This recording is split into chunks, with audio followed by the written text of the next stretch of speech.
आप सभी का मेरे चैनल पर हार्दिक स्वागत है। आज मैं बात करूंगा मॉडल सेट नंबर 45 के बारे में। मैंने आपको पिछली वीडियो में करवाया था मॉडल सेट नंबर 44 और आज करवा रहा हूं मॉडल सेट नंबर 45। इस मॉडल सेट नंबर 45 के अंदर केमिस्ट्री के कुछ महत्वपूर्ण प्रश्न हैं जो किसी न किसी एग्जाम्स में रिपीट हुए हैं या किसी न किसी एग्जाम्स में आएंगे। आप मेरे चैनल पर नए हो तो चैनल को सब्सक्राइब कीजिए, वीडियो को शेयर कीजिए ताकि आने वाला नोटिफिकेशन आप सबसे पहले प्राप्त कर सके। ज़्यादा समय नहीं लूँगा, शुरू करता हूँ हमारा मॉडल सेट नंबर 45। तो देखिए भाई, हमारा पहला प्रश्न क्या है। पहला प्रश्न देखिए, द्रव अवस्था में पाया जाने वाला एकमात्र अधातु कौन है। यानी ये बताना है जो द्रव अवस्था यानी लिक्विड में पाया जाने वाला एक अधातु बताना है, यानी नॉन मेटल बताना है। जो नॉन मेटल है फिर भी लिक्विड अवस्था में पाया जाता है, कौन है भाई? ब्रोमीन। ब्रोमीन क्या है ये देखो पहले, ये है भाई पी ब्लॉक का एलिमेंट है, ये है पी ब्लॉक का एलिमेंट है और 17वें ग्रुप का तीसरा एलिमेंट है। पी ब्लॉक से संबंधित है, पी ब्लॉक से तो संबंधित है और 17वें ग्रुप का तीसरा एलिमेंट है और नॉन मेटल है। क्या है? Non metal. यहाँ पर दिया हुआ है अधातु यानी नॉन मेटल। नॉन मेटल होते हुए भी यह द्रव अवस्था में पाया जाता है यानी लिक्विड में पाया जाता है। कौन सा? वो है ब्रोमीन। क्या है वो? ब्रोमीन। और मेटल है, एक मेटल है जो द्रव अवस्था में पाई जाती है। यहाँ पर मेटल आ जाए ना, धातु अधातु की जगह मेटल धातु आ जाए तो वो है भाई मरकरी। मरकरी एक धातु है फिर भी वो लिक्विड अवस्था में पाई जाती है, मरकरी। अगला प्रश्न देखिए, डीडीटी का पूरा नाम ये बताना है। ये एक तरह का पेस्टिसाइड होता था भाई, अब नहीं आता, पहले ये आता था। पहले ये दीमक दामक को मारने के लिए डीडीटी का यूज किया जाता था, परंतु अब ये दूसरी दवाइयों के अंदर मिलाकर दिया जाता। पहले तो ये पैकेटों द्वारा आता था, परंतु अब ये लिक्विड अवस्था में आता है और दूसरी दवाइयों के साथ मिक्स किया जाता है। तो इसका फुल फॉर्म देखिए पहले क्या है। फुल फॉर्म क्या है? डाइक्लोरो डाइफिनाइल और ट्राइक्लोरो इथेल, यानी डाइक्लोरो डाइफिनाइल ट्राइक्लोरो इथेल, ये इसका पूरा नाम है डीडीटी का। अगला है, खाद्य पदार्थ के संरक्षण में कौन सा अम्ल प्रयोग किया जाता है। यानी ये बताना भाई, जो खाद्य पदार्थ होते हैं यानी खाने योग्य पदार्थ होते हैं उन्हें संरक्षण यानी सही तरह रखने के लिए, सही तरह सुरक्षित रखने के लिए ताकि वे खराब ना हो, तो उसके लिए बताना कौन सा अम्ल का प्रयोग किया जाता है। कौन से अम्ल का प्रयोग किया जाता है? बेंजोइक अम्ल का। बेंजोइक अम्ल यानी एसिड एक प्रकार का ऐसा अम्ल होता है जो खाद्य पदार्थों को सुरक्षित रखने के लिए प्रयोग किया जाता है ताकि वे खराब ना हो। अगला है, सोडियम धातु को किस में संरक्षित रखा जाता है। सोडियम एक प्रकार की ऐसी धातु, पहली बात देखें सोडियम क्या होता है।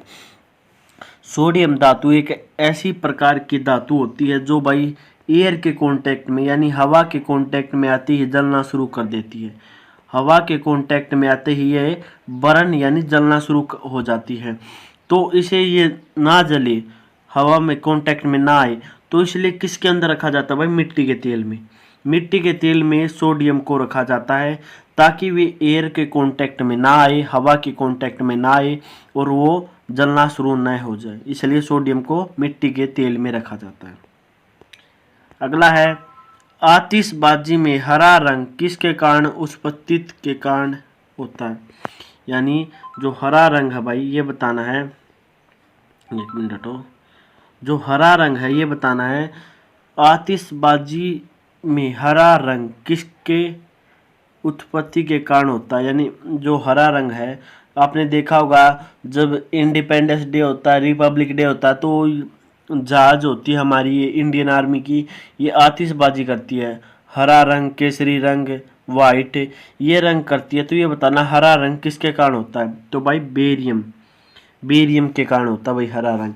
ये देखो बेरियम होता क्या, ये भाई मेटल है बेरियम, एक मेटल है भाई बेरियम, और मेटल है ये एस ब्लॉक से संबंधित है, एस ब्लॉक से संबंधित है और मेटल है।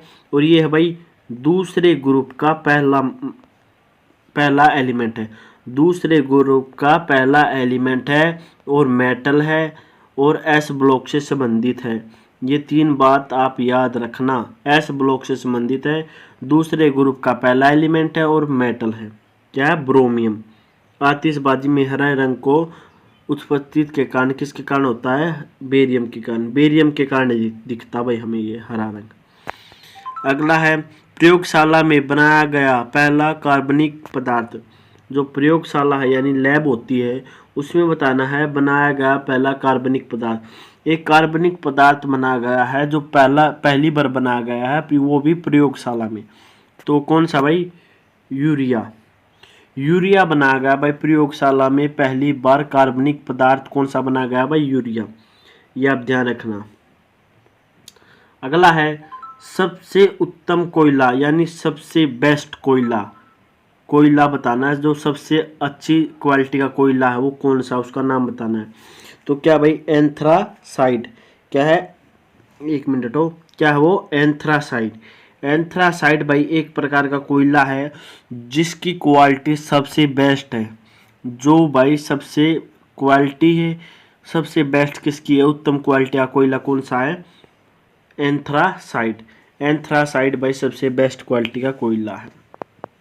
जैसे कह नहीं जाती ये मीडियम साइज, ये मीडियम क्वालिटी का है, ये लो क्वालिटी का है और ये हाई क्वालिटी का। तो ये हाई क्वालिटी का कोयला भाई। अगला है नॉन स्टिक बर्तनों का ऊपरी परत किसका बनाया जाता है? जो नॉन स्टिक बर्तन होते हैं भाई वो बताना है उनका जो ऊपरी परत होती है वो किसकी बनाई जाती है? टेफ्लॉन। टेफ्लॉन।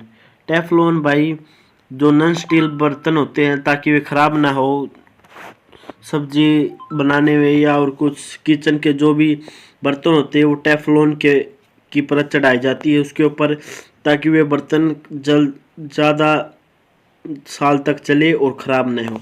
तो उनके ऊपर टेफ्लॉन की परत चढ़ाई जाती है। किसकी? टेफ्लॉन की। नॉन स्टिक बर्तनों के ऊपर। ये भी आप ध्यान रखना। अगला है ब्लीचिंग पाउडर बनाने में किस रसायन यौगिक का प्रयोग किया जाता है? जो ब्लीचिंग पाउडर है इसे बनाने में किस रसायन का प्रयोग किया जाता है ये बताना भाई। किस रसायन का प्रयोग किया जाता है? Calcium hydroxide. कैल्शियम हाइड्रोक्साइड का प्रयोग किया जाता है भाई ब्लीचिंग पाउडर बनाने में। कैल्शियम हाइड्रोक्साइड का प्रयोग किया जाता है, यह आप ध्यान रखना। वीडियो को लाइक और चैनल को सब्सक्राइब जरूर करें भाई। अगला प्रश्न देखें भाई ताकि आने वाला नोटिफिकेशन मिल सके भाई। आपको धमकी नहीं दे रहा मैं यार। अगला प्रश्न देखें एवोगैड्रो संख्या का मान बताना। जो एवोगैड्रो संख्या भाई उसका मान बताना वो किसके बराबर है, कितने के बराबर है वो बताना है। वो बताना भाई 6.023 गुणा 10 की पावर 23 यानी 6.023 गुणा 10 की पावर 23 यानी 23 के बराबर। इतनी इसकी एवोगैड्रोज की संख्या यानी मान इतना बराबर होता भाई। ये इसकी मान दी गई यानी संख्या दी गई, ये इतने के बराबर होता है। अगला है दिया सलाई बनाने में किस का उपयोग किया जाता है? जो दिया सलाई होती है ये बताते हैं। दिया सलाई बनाने में किसका प्रयोग किया जाता है वो बताओ भाई। दिया सलाई बनाने में लाल फास्फोरस का यूज किया जाता है। लाल फास्फोरस किसका प्रयोग किया जाता है भाई? लाल फास्फोरस का यूज किया जाता है दिया सलाई बनाने में। अगला प्रश्न देखिए भाई अंडे का कवच मुख्यांत किस पदार्थ का बना होता है? जो भाई मुर्गियां अंडा देती है तो मुर्गियां अंडा देती है अंडे के ऊपर वो कवच ही होता है, कवच होता है वाइट कलर का। तो वो बताना भाई किसका बना होता है? किसका बना होता है वो? किस पदार्थ का बना होता है? वो बना होता है भाई कैल्शियम कार्बोनेट CaCO3 यानी कैल्शियम कार्बोनेट का बना होता है। कैल्शियम कार्बोनेट CaCO3 यानी इसका ये फार्मूला भाई, ये भी ध्यान रखना। फार्मूला भी आ सकता है ऑप्शनों में या ये नाम भी आ सकता है। कैल्शियम कार्बोनेट या CaCO3 अंडे का कवच इससे बना होता है। अगला है रबर को रबड़ को मजबूती प्रदान करने हेतु मिलाया जाता है। जो रबड़ होता है, टायर होते हैं, हमारे रबड़ के टायर होते हैं, व्हीकल्स के होते हैं, तो आपको पता है ज़्यादा समय तक चलते हैं, तो वो ज़्यादा समय तक चले और मजबूती हो उनमें, तो इसके हेतु रबड़ में क्या मिलाती है बताना भाई। एक मिनट हो भाई, क्या मिलाते हैं भाई वो रबड़ में मिलाते हैं भाई सल्फर मिलाते हैं। सल्फर जो रबड़ होता है भाई, रबड़ सल्फर प्लस रबड़ मिलाकर भाई वो मजबूती प्रदान करते हैं रबड़ को। जो हमारे टायर होते हैं व्हीकल्स के या और कुछ रबड़ का सामान होता है, तो ज़्यादा समय तक चल सके, इसलिए उसको मजबूती प्रदान करते हैं। अगला है स्वचालित वाहनों में सामान्यतः उपयोग में लाया जाने वाला एंटी फ्रीज सॉल्यूशन क्या, यानी ये तो भाई देखो इतना ही एंटी फ्रीज सॉल्यूशन, या ये इंग्लिश में दिया हुआ है, मतलब आप इसको पढ़ो या इसको पढ़ो बराबर बात है। तो ये बताना भाई, स्वचालित वाहनों में सामान्य रूप से उपयोग में लाया जाने वाला एंटी फ्रीज सॉल्यूशन क्या होता है, वो किसका बना होता है भाई, वो बना होता है इथाइल ग्लाइकोल, अल्कोहल नहीं भाई, इथाइल ग्लाइकोल का मिश्रण होता है भाई। जो एंटी फ्रीजन सॉल्यूशन होता है वो स्वचालित वाहनों में उपयोग में लाया जाता है, एंटी फ्रीजन सॉल्यूशन। और वो एंटी फ्रीजन सॉल्यूशन होता है, उसके अंदर क्या होता है भाई, इथाइल ग्लाइकोल, ये आप ध्यान रखना। अगला प्रश्न देखिए, फोटोग्राफी में प्रयुक्त होने वाला रसायन का नाम।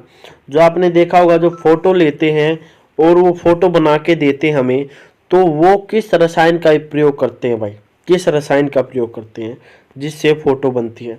तो सोडियम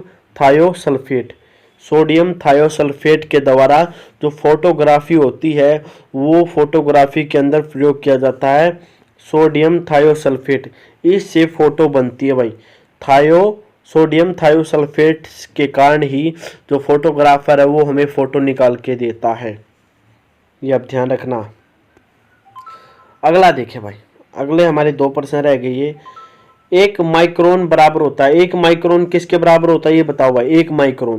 1 माइक्रोन बराबर होता है 0.001 माइक्रोमीटर। एम है भाई, लास्ट में यूनिट होती है डिनोट करने की, यानी 0.00 माइक्रोमीटर यानी एम। ये भाई किसके बराबर होता है, 1 माइक्रोन किसके बराबर होता है, 0.00 माइक्रोमीटर के बराबर होता है। अगला प्रश्न देखिए भाई, केमिस्ट्री है ना, यानी केमिस्ट्री, यार हम पढ़ रहे हैं तो केमिस्ट्री है। तो ये बताना भाई, जो केमिस्ट्री में पहला नोबेल पुरस्कार किसने प्राप्त किया, यानी ये बताना भाई, जो केमिस्ट्री है उसमें भाई किस व्यक्ति को या किस लेडी को सबसे पहले नोबेल पुरस्कार से नवाजा गया, यानी उसको सम्मानित किया गया। तो रोटेजन भाई एक महान साइंटिस्ट रह चुके हैं जिनको केमिस्ट्री में नोबेल पुरस्कार से नवाजा गया, यानी प्रदान उसे दिया गया है नोबेल पुरस्कार सबसे पहले। कौन है वो व्यक्ति, कौन है रोटेजन। ये आप ध्यान रखना, ये भाई कुछ ऐसे साइंटिस्ट हैं जिन्होंने कुछ करके दिखाया है जिस सब्जेक्ट के अंदर, यानी हम कोई बायोलॉजी के अंदर करेंगे तो उसे बायोलॉजी के द्वारा इनाम दिया जाएगा, टर्म के द्वारा। जिन्होंने केमिस्ट्री में किया है उन्हें केमिस्ट्री में नोबेल पुरस्कार दिया गया है, जो फिजिक्स में करता है तो उन्हें फिजिक्स में नोबेल पुरस्कार दिया जाता है। तो भाई ये कुछ इस मॉडल सेट नंबर के कुछ महत्वपूर्ण प्रश्न थे। आप मेरे चैनल पर नए हो तो चैनल को सब्सक्राइब कीजिए, वीडियो को शेयर कीजिए, ताकि आने वाला नोटिफिकेशन आप सबसे पहले प्राप्त कर सकें। ज़्यादा से ज़्यादा इस वीडियो को शेयर कीजिए, ताकि भाई जो भी बच्चा किसी न किसी एग्जाम्स की तैयारी कर रहा है तो उन्हें इस वीडियो से कुछ ना कुछ मदद मिले। वो जो भी आप शेयर करेंगे तो वो जिसके पास भी जाएगी वो कहेगा भाई उसने मेरे पास ये वीडियो भेजी और मैंने ये पढ़ी और मेरे कुछ काम आई। तो वीडियो को शेयर, चैनल को सब्सक्राइब और थैंक्स फॉर वॉचिंग।